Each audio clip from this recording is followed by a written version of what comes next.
Vague, a poet's narrative by Adewole Bamidele. The first time I saw her, she wore sadness like a veil, a thin, delicate thing that somehow cloaked her entirely. Her eyes were vast, impassive, and her smile was a stranger to her face. She walked into the dimly lit cafe where I was scribbling lines in my worn-out notebook. Her presence, a gentle disruption to the monotony of the night. I never thought that someone could appear so lost yet feel so familiar, like a word on the tip of your tongue that you can't quite place. Her name was Uzuri, but I called her my muse. Before I knew her story, she was a portrait painted in shades of melancholy, and I was drawn to her, the way a moth is drawn to the flame that will eventually consume it. She sat at the corner table, gazing at the world outside the window, but seeing nothing. I watched her for weeks, too timid to approach, too curious to stay away. One evening, as the rain pattered softly against the window, she glanced in my direction, catching me mid-stare. I should have looked away, but something in her eyes, something that mirrored my own restlessness, made it impossible.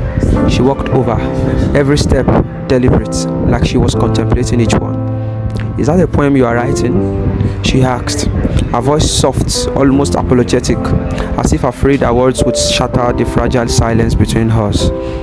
"Yes," I said, suddenly aware of the mess of words scrawled on the page. "It's nothing really, just thoughts." "Thoughts are never just nothing," she replied, and in that moment it felt like she had reached into my chest and touched something I didn't know was there. We spoke that night for hours, exchanging pieces of our broken selves like fragments of a stained glass window. She told me about the emptiness that had followed her since childhood, the hollow ache she could never quite name. I told her about the poetry that poured out of me like a slow bleeding wound, an attempt to make sense of a world that often felt insensible.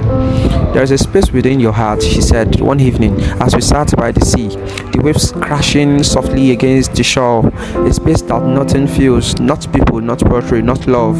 Her words struck a chord, resonating with the hollow echo inside me. Uzuri understood that it meant to carry the weight of untold story, the burden of feeling too vast to articulate. She spoke in riddles, in half-formed thoughts that hung between us like smoke, and yet I understood her perfectly. She was my muse, my torment, and my solace. We became inseparable, bound by a shared understanding that neither of us was whole. She started coming to my small apartment where we'd spend endless nights talking, reading, and simply existing in each other's presence. I would write, and she would watch, her eyes tracing the line of poetry as if trying to map the landscape of my mind. One night, she found my most personal poem tucked between the pages of an old book. It was a love letter of sorts, confessional and raw, written in moments of solitude and longing. I hadn't meant for anyone to see it, especially not her. She read it aloud, her voice trembling with each line. "I am the night you never stayed, the moonlight that kissed your tears away. I'm the echo of the words you never said, the poem you buried inside your head." I watched her, unable to speak, as she finished the last verse, her eyes misty and distant. She closed the book, her hands shaking. "Who is this about?" she asked, her voice barely above a whisper. "It's about you," I confessed, my heart pounding in my chest. "It's always been about you." She didn't respond. Instead, she looked at me with an expression I couldn't quite decipher. Somewhere between sadness and relief, she reached out, her fingers grazing mine, and in that touch, I felt both a beginning and an end.